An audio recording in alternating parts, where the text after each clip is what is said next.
জানেন কি, পুরীতে বেড়াতে এসে শ্রী জগন্নাথ মন্দিরে পুজো দেওয়া এবং সমুদ্রে ঘড়ির কাঁটা না দেখে স্নান করা বাদেও যে কাজটি বাকি থেকে যায় তা হল পুরীর লোকাল সাইট সিন, অর্থাৎ পুরী শহরের মধ্যেই অবস্থিত বিভিন্ন দর্শনীয় স্থানগুলি ঘুরে দেখা। তো আজকের এই ভিডিওতে আমি সেই সকল দর্শনীয় স্থানগুলি একের পর এক ঘুরে দেখব, জানাবো কোথা থেকে বুকিং করলে আপনি এই সকল জায়গাগুলি সবচেয়ে কম খরচে ঘুরে আসতে পারবেন। এবং এই 7টি স্পটের মধ্যে ষষ্ঠ স্পটটি শ্রী জগন্নাথ দেবের সবচেয়ে প্রিয় জায়গা। তো চলুন ভিডিওটিতে একটি লাইক ও কমেন্টে জয় জগন্নাথ লিখে ভিডিওটিতে প্রবেশ করা যাক।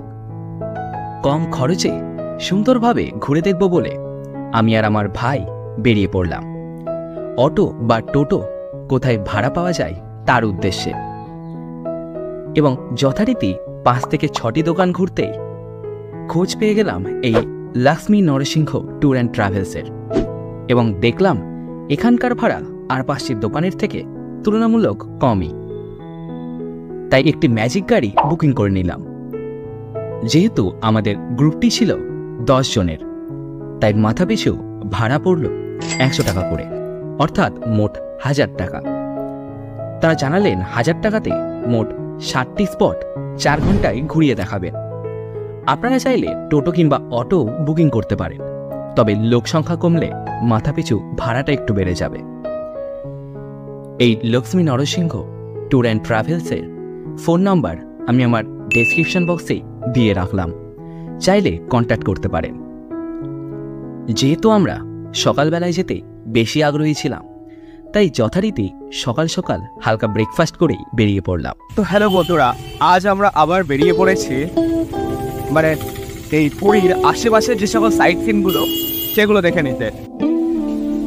তো সেই সকল স্থানের মধ্যে বিশেষ উল্লেখযোগ্য স্থান হচ্ছে মাসি পিসির বাড়ি বা গুপ্ত বৃন্দাবন। তো আমাদের গাড়ি এই যে এখানে আসবে, মানে আপনারাও যদি গাড়ি বুকিং করেন তবে এই জায়গাটা থেকেই, এই চৈতন্য দেবের এই মূর্তিটার সামনে থেকে এখানেই গাড়ি আপনাকে পিক আপ করবে। তো এখান থেকে গাড়িতে উঠে আপনাকে যে কোনো জায়গায় যেতে হবে। তো আজকে যাবো পাশেই, মোটামুটি 3 থেকে 4 ঘন্টা লাগবে। তো এই যে 9টা বেজে গেল আর আমরা বেরিয়ে গেলাম সেই স্পটের উদ্দেশ্যে। চলো যাওয়া যাক।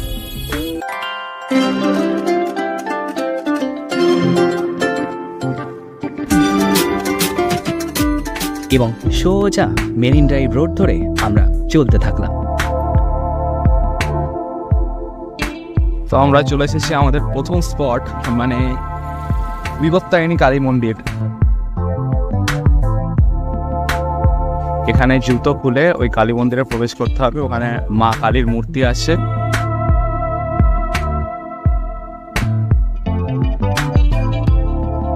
দারুণ দারুণ কথা কিন্তু লেখা আছে। এই যে এই কথাটা খুব ভালো, জীবন হয় ক্ষণস্থায়ী, সময় নষ্ট করো না, নিঃশ্বাসকে কখনো বিশ্বাস করো না, কখন যে ছেড়ে চলে যাবে টেরও পাবে না। কথাগুলো কিন্তু দারুণ লেখা আছে এখানে। আপনারা চাইলে এখানে পুজোর বিভিন্ন সামগ্রী দিয়ে মায়ের কিন্তু পূজাও দিতে পারেন। এই যে পূজার সামগ্রী এখান থেকে কিনে ওই যে ওখানে মন্দিরে পুজোও দিতে পারেন।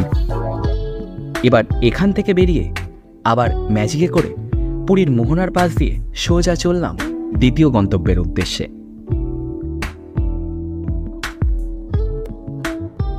তো এটা হচ্ছে শ্রী গৌর বিহারী আশ্রম, যেটা পুরীতে, ঠিক আছে।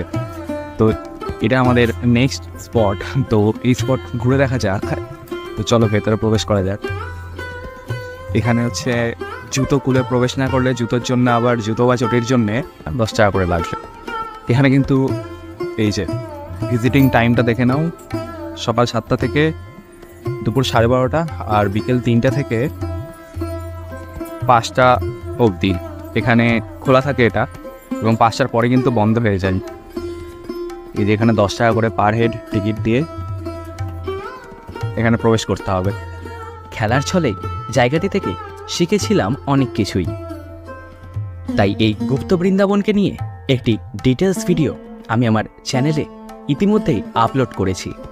চাইলে এই ভিডিওর পরে আপনি সেই ভিডিওটি দেখতে পারেন, কারণ আজকের 7টি জায়গার মধ্যে দ্বিতীয় সুন্দর জায়গা নিঃসন্দেহে এইটি।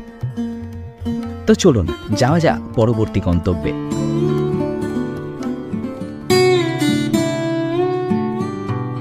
এবার আমরা চলে এসেছি আমাদের তৃতীয় স্পট, মানে আমাদের আজকের তৃতীয় স্পটটি ঘুরে নিতে। তো এটা হচ্ছে শ্রী শ্রী ওঙ্কারেশ্বর শিব মন্দির। তো আমরা প্রবেশ করছি শ্রী শ্রী ওঙ্কারেশ্বর শিব মন্দিরে। এখানে 108টি শিবলিঙ্গ আমরা দেখতে পাবো। এখানেও কিন্তু জুতো খুলেই, বাইরে থেকে জুতো খুলেই প্রবেশ করতে হবে, তাই আমরা গাড়িতেই আমাদের জুতোটা খুলে রেখে আসলাম এবং প্রবেশ করছি।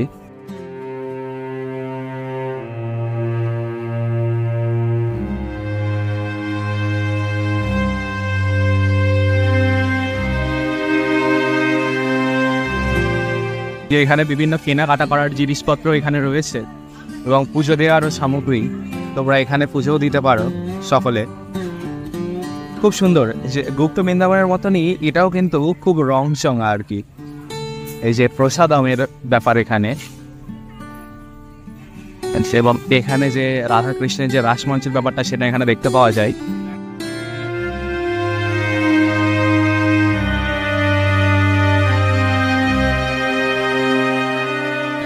এই যে এটা হচ্ছে সন্তোষী মাতার এটা মন্দির, দেখতেই পাচ্ছ।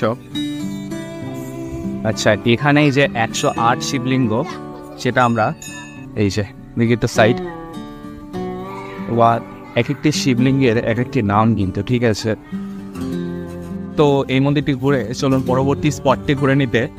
আমরা যখন 2021 এসেছিলাম, এটা তখন আমরা বন্ধ পেয়েছিলাম, তখন এটা খোলা ছিল না করোনার কারণে। এখন সম্পূর্ণই খোলা। তো চলুন পরবর্তী স্পটটি এবার ঘুরে নেওয়া যাক, এইটা ঘুরে।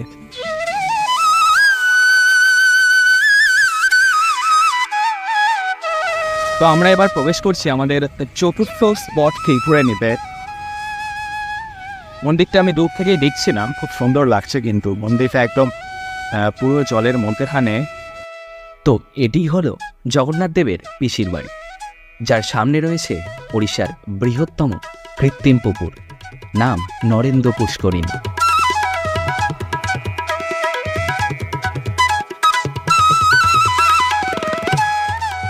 ওই যে ওখানে দিয়ে ওই যে মন্দিরটা, ঠিক আছে। আর এখানে কাজ চলছে বলে এখন মন্দিরটার ভেতরে প্রবেশ কাউকে করতে দিচ্ছে না। তো মন্দিরটার একদম ভেতরে গিয়ে আমি দেখাতে পারলাম না, আমরা এখান থেকেই ফিরে যাচ্ছি। খুব সুন্দর দারুণ, এইদিকে জলের মধ্যেখানেও কিন্তু মন্দিরটা দেখতেই পাচ্ছ, পুরো চারিদিকটাই জলের মধ্যেখানে একদম ওই মন্দিরটা।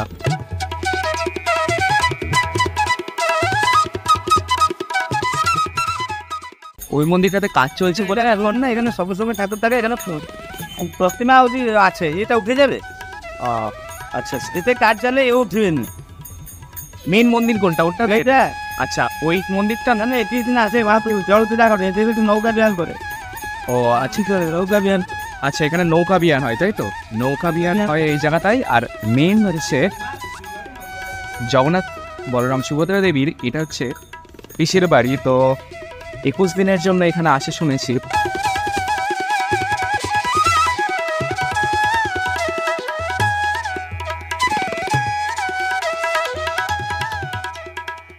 তো চলো এখান থেকে বেরোনো যাক এবার, এবং যা পরবর্তী স্পটটি ঘুরে নিতে। আমরা এবার চলে এসেছি আমাদের পরবর্তী স্পটটি, কুলাদানন্দ ব্রহ্মচারী আশ্রম। তো এই কুলাদানন্দ ব্রহ্মচারী আশ্রমে আমরা এসেছি। এখন বাজে দেখতেই পাচ্ছে 11টা বেজে যাচ্ছে, মানে আমাদের প্রায় 2 ঘন্টা হতে চললো। এবং এটা একটা আশ্রম, ঠিক আছে। যেহেতু আশ্রম, তাই যে চারিদিকে প্রচুর পরিমাণে ফুল টুল গাছ, এগুলো আমরা দেখতেই পাই আশ্রমে গেলেই, যে কোনো আশ্রমেই। তো এখানে রয়েছে খুব সুন্দর একটা মন্দির। ভেতরে ফটোগ্রাফি করা যাবে না বলে বাইরে থেকেই জাস্ট মন্দিরটা দেখাচ্ছি। খুব সুন্দর কিন্তু মন্দিরটা, আর এখানেও বেশ শান্ত, একদম নিরিবিলি।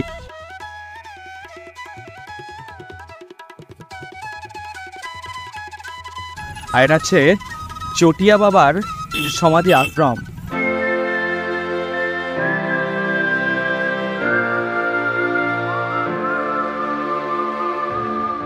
মন্দিরটায় ছবি তোলা নিষিদ্ধ, তাই আমি ওখানে গিয়ে দেখাতে পারলাম না। তো এই স্পটটি ঘুরে এবার চলুন আবার উঠে যাওয়া যাক জগন্নাথ দেবের মাসির বাড়ি, অর্থাৎ এর পরের স্পটটি ঘুরে নিতে। প্রত্যেকটা দেওয়ালে কিন্তু খুব দারুণভাবে ছবি আঁকা, প্রিন্টের ছবি, বিভিন্ন রকমের পাখির ছবি বা বিভিন্ন পরিবেশের বিভিন্ন ছবি সব দেওয়ালে আঁকা এখানকার। বেশ ভালো লাগছে।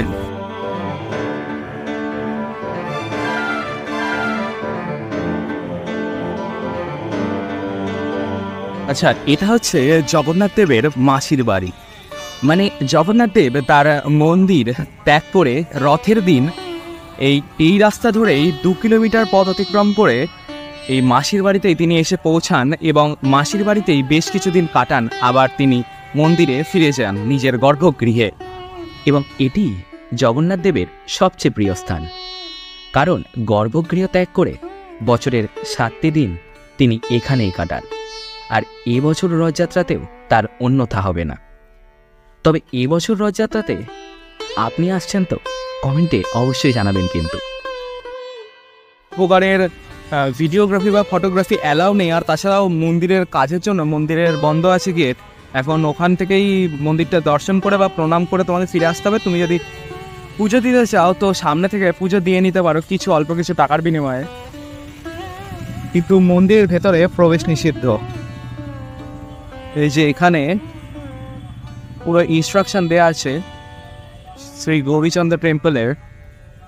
এই জায়গাটা কিন্তু অনেকটা বড়, কারণ যেহেতু ওই রথের দিন অনেকটা ভিড় হয়, অনেক মানুষ, তাই লাখ লাখ মানুষ এখানে ছুটে আসে জগন্নাথ দেবের সেই অদ্ভুত রথযাত্রা দেখতে। তাই জায়গাটাও কিন্তু অনেকটা বড়, দেখতেই পাচ্ছ অনেকটা জায়গা। শু, আমব্রেলা, বেল্ট, ক্যামেরা, মোবাইল, রান্না করা খাবার, তারপরে অর্নামেন্টস মানে গয়না, কোনো কিছু যেগুলো হচ্ছে উইপন্স মানে ছুরি বা তোমার হচ্ছে বন্দুক টন্দুক নিয়ে বা leather products are not allow in this temple. মানে এখানে ওগুলো কিছু অ্যালাউ নেই। তো এরকমই দেখতেই পাচ্ছ বিভিন্ন ভক্তানু আসছেন এবং ওখানে প্রণাম করছেন এবং ফিরে যাচ্ছেন, যেহেতু ভেতরে প্রবেশ করা যাচ্ছে না। তো আমরা কিন্তু এই ম্যাজিক গাড়িটাতেই প্রত্যেকটি জায়গা ঘুরে দেখছি এবং ঘুরে দেখলাম আজকের 6তম স্পট মানে 6 নম্বর জায়গাটি। তো চলুন দেখে নেওয়া যাক আজকের সেই স্পট। এবার আমরা চলে এসেছি আমাদের আজকের দিনের অন্তিম স্পট, মানে শেষ স্পটটি করে নিতে। হ্যাঁ, এটা বুদ্ধ মন্দিরই, যা পুরী স্টেশন থেকে মাত্র 2 কিলোমিটার দূরেই অবস্থিত। তো চলো ভেতরে ঢুকে দেখা যাক। এখানে এরা সব মূর্তি নির্মাণ কার্যে ব্যস্ত, বিভিন্ন ধরনের মূর্তি এরা নির্মাণ করছেন। খুব সুন্দর সুন্দর কারুকার্য করে এই যে কচ্ছপকে খুব সুন্দরভাবে নির্মাণ করছেন, ওদিকে শ্রীকৃষ্ণকে খুব সুন্দরভাবে নির্মাণ করছে। এই যে এগুলো আর কি তারা বানিয়েছেন। এবার সেটা বৌদ্ধর মূর্তি আমরা দেখতে পাচ্ছি। এখানেও কিন্তু জুতো খুলে প্রবেশ করতে হবে, ঠিক আছে? তো চলো সিঁড়িতে উঠে মন্দিরটার ভেতরে দেখা যাক কি আছে। এখানে বৌদ্ধেরই বিভিন্ন মূর্তি ভেতরে রাখা রয়েছে দেখা যাচ্ছে। তো এখানে কিন্তু এই নিরিবিলি পরিবেশে তারা এই যে পাথর কাটার কাজ করছে খুব সুন্দরভাবে।